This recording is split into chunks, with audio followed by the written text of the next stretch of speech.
Hello, vinyl community. This is Tommy in North Carolina, and I'm going to do this video, which is a continuation of something I started a while back. I believe it was video, I can tell you in just a second, video number 43, which was Bob Dylan Does Standards. What I'm doing is I'm going through Bob Dylan's catalog, and I'm showcasing a particular part of his career. Now, the original idea I had behind this, and I may change it up, but was to kind of go backwards through his career, the Standards albums being the latest in the series. And so I'm going to continue going in reverse. I'm just talking about regular studio albums, just to kind of follow the creative path of Bob Dylan and sort of what he's released and everything. So this next batch of records is 4. And I'm going back, beginning with this one, Love and Theft.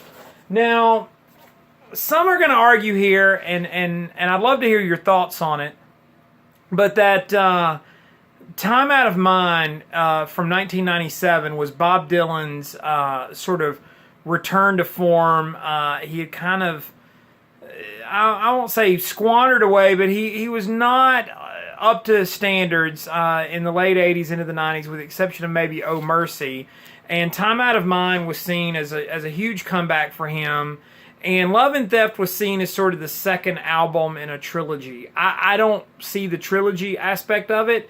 And if anything, if there's a connecting theme to the albums, I'm going to say it began with Love and Theft and went through Tempest, and so that's what I'm going to talk about in this video. I'm going to do Time Out of Mind in another video, but yes, Time Out of Mind, produced by Daniel Lanois, was definitely Dylan reclaiming sort of the throne as America's great songwriter, releasing music of integrity, and all of that. I buy all those arguments because I love Time Out of Mind, and I certainly see why that album was seen as such a strong effort from Bob.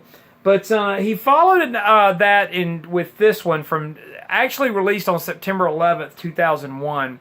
Now, I remember buying this album the day it came out, and of course, everyone remembers that day, but I remember getting the news that morning and following through, and on my lunch break, I went to my favorite record store and to get the new Bob Dylan record. And I remember that evening after work, I got home and I said, you know what, I need to chill out. I'm going to turn the news off and I'm going to listen to Bob.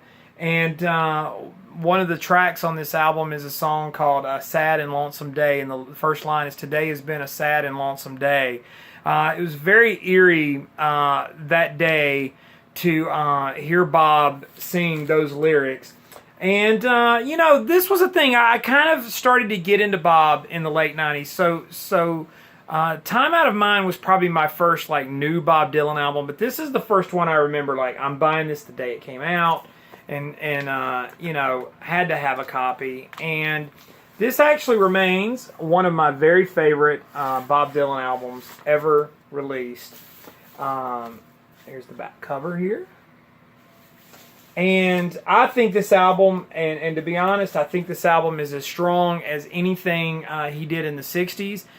For me personally, I rank this album up there with his greatest work, Blonde on Blonde, Blood on the Tracks.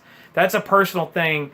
But to me, this is the first album in sort of a series of albums, and I think thematically and musically, Time Out of Mind is a very dark album, and it's very pessimistic, and the lyrics are very dark.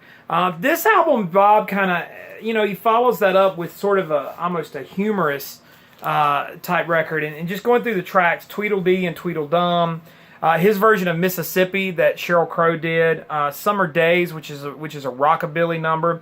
And I think that's the thing. I think Bob at this point was sort of exploring more what I would call sort of traditional music or old-time music, or kind of going back to his folk kind of in blues roots. Lonesome Day Blues is the track that I mentioned. High Water is a take on the Charlie Patton theme. Po' Boy, which features a great lyric along the lines of a man came to the door, said, knock, knock, who is it? It's Freddie. Freddie or not, here I come. just, you know, Bob was having a little bit of fun with the lyrics on this album. Sugar Baby, which is the closer, is a ballad, kind of an old-style ballad. And just really, really solid songs. Laid back, a little bit of a blues vein, but quite a bit of folk. Bob produced this album under his pseudonym Jack Frost, which is another reason I kind of give it more of the musically. It sounds similar to the next several that I'm going to talk about here. But released in 2001, Bob Dylan's Love and Theft. Now this does feature his touring band as well, which I think is a big deal for Bob at this point. Larry Campbell plays on this album. Charlie Sexton. Tony Gagne, who I think's been with Dylan longer than anyone, on bass.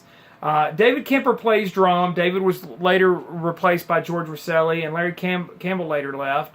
But also this features Augie Myers, you know, the Texas piano player, playing organ and B3, also an accordion. And there's a photo back there, and there's Augie, and everybody kind of gathered around Augie. But Love and Theft, I think, was the first sort of major statement, first major statement from Bob after Love and Theft. And to me, it's sort of like where Bob began this sort of incredible run of albums. Now, it was followed in, I believe this is 2006, and let me double check my date on that. It may be 2005. You know what? This was 2005, and the reason I remember that because it was released right around the time that Hurricane Katrina.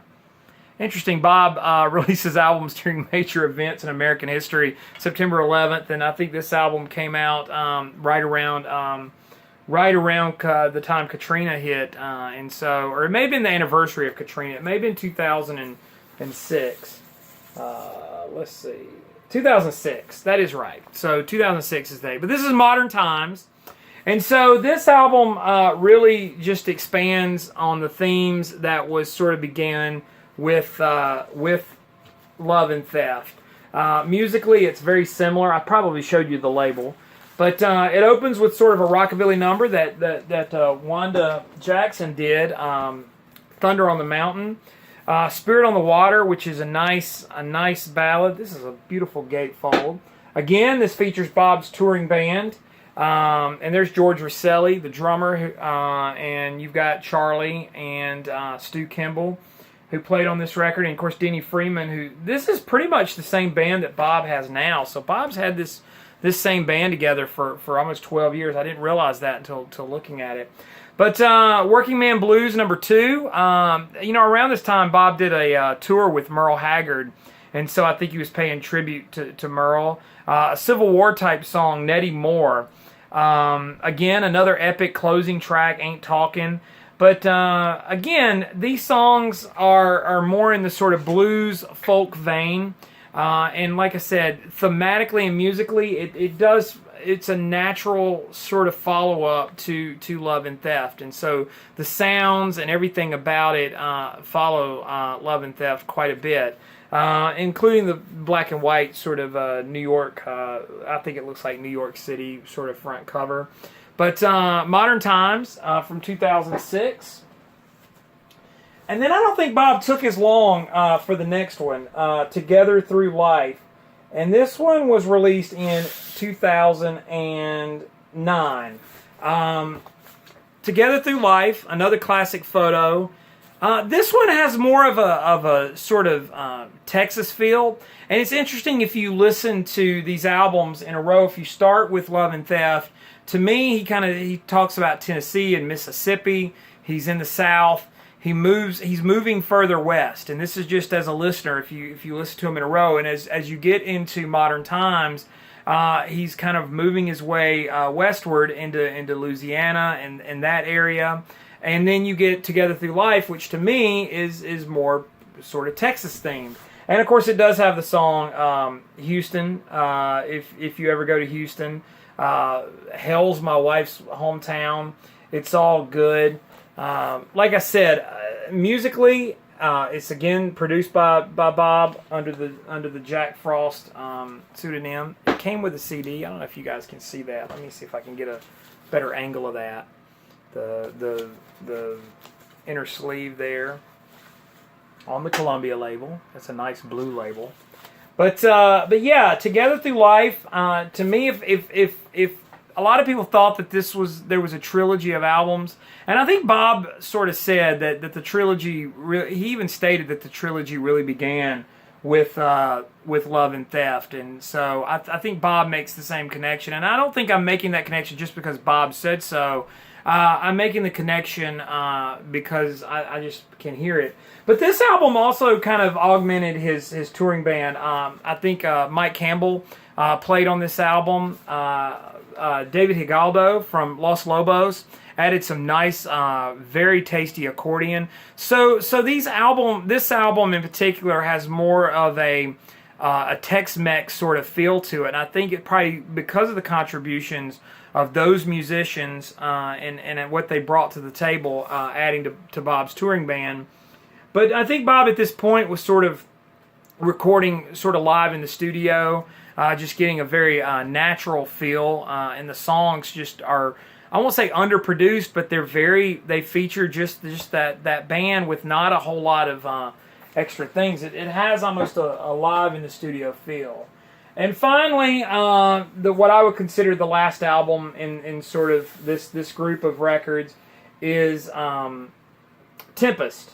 Now, Tempest came out, let me get the date on it, 2012.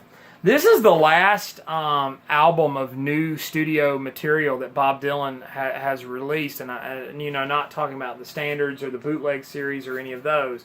But to me, again, he takes a lot of the music that he kind of started doing with Love and Theft, the blues, folk kind of thing that he had been doing, and he just is still expanding on it. Now, this one to me is a little more laid back, whereas you get into albums like Love and Theft, it's more of a hard, heavy blues. This has more of a shuffle type feel. It opens with Duquesne Whistle, which has a hilarious music video if you've never seen it.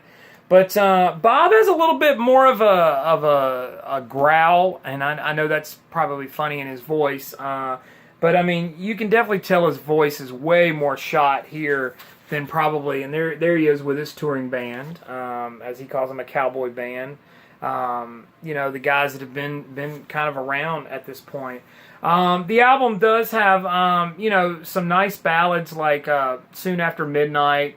But it also has some sort of darker material like Early Roman Kings, Pay in Blood, which is just, to me, classic sort of Dylan lines.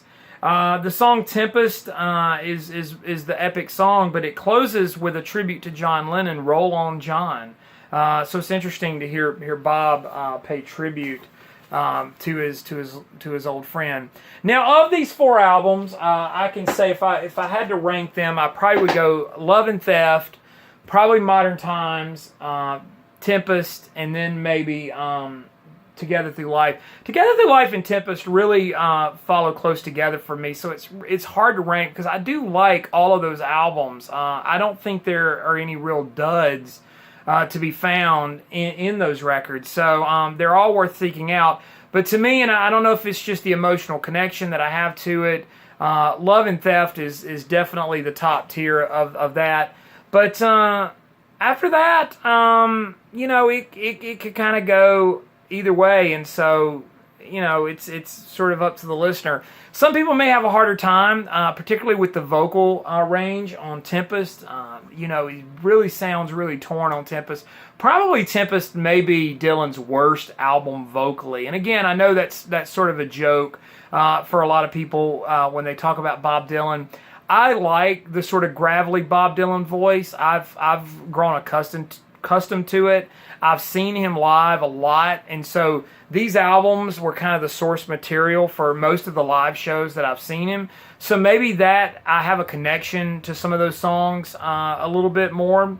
I didn't grow up in the 60s, so I wasn't under that sort of umbrella of Blonde on Blonde and those classic 60s albums, or even the 70s with Blood on the Tracks, which again are all fantastic albums, and I will get to them in this series eventually. But these are the albums, those four albums to me really, really speak to me as a fan, because I think, I saw those tours, and I've seen Dylan a lot the last few years, and a lot of those songs provided the basis for that, as well as the hits. But, you know, a lot of people have problems with Dylan, particularly modern-day Dylan, because of the, again, the gravelly voice. He doesn't sound like he used to. And Dylan's voice has always been sort of the big source of contention for a lot of listeners. I like Bob's singing. I think it's very, very affecting, and I think that he knows exactly what he's doing with his voice. So even at his graveliest, sort of snarliest sound, I think Bob is doing what he knows he can do. Now, yeah, Bob's not a traditional singer. He's not a traditional vocalist. You're not going to get smooth Frank Sinatra vocals out of that. But again, I think that once you kind of get beyond that and you accept that and you just realize, well, this is how Bob sounds, I think you're going to find some really, really nice material. And the songs are top quality. You know, I think Bob has been, you know, those 4 albums are just a great late period streak for him, and I think he's been particularly strong. No, Tempest isn't as good as Love and Theft, and I'm not going to pretend that it is. But it does have some really, really powerful lyrics and some great songwriting from Bob. I don't think he's lost any of his abilities as a writer, and I think Tempest definitely proves that. So give me your thoughts on it. Comment down below. And I've noticed I'm sitting around 330 subscribers. I'm coming up next month on Record Store Day. I will hit my 1-year anniversary for being in the vinyl community, and it's been really great. I've enjoyed getting to know you guys and doing these videos and everything, and the new friends that I've made through here. So I kind of want to do maybe a push for 365. I'm just throwing that number out there because that's a subscriber a day. And not for any particular reason than just it might be cool to have 365 subscribers by my 1-year anniversary. And I've not done a contest. I might do one in honor of that. We'll see. I'll think about it. But either way, comment down below. If you know anybody that might be interested in watching my videos, send them the link and share it, and ask them to hit the subscribe button. Hit the thumbs up. That's always nice. And follow me on Instagram and Twitter. It's TommyBurton75. I also have another channel, a daily channel, Daily Records. I do a different record every day, and I appreciate the 5 or 6 of you that have been very faithful in watching that. And I've had a blast doing these videos. I can't say how much it really means to me to be participating in what I'm doing and just doing these fun videos. It's great to just hang out and talk about Bob Dylan records. So always a blast. But thanks for watching, and I'll see you guys again next time.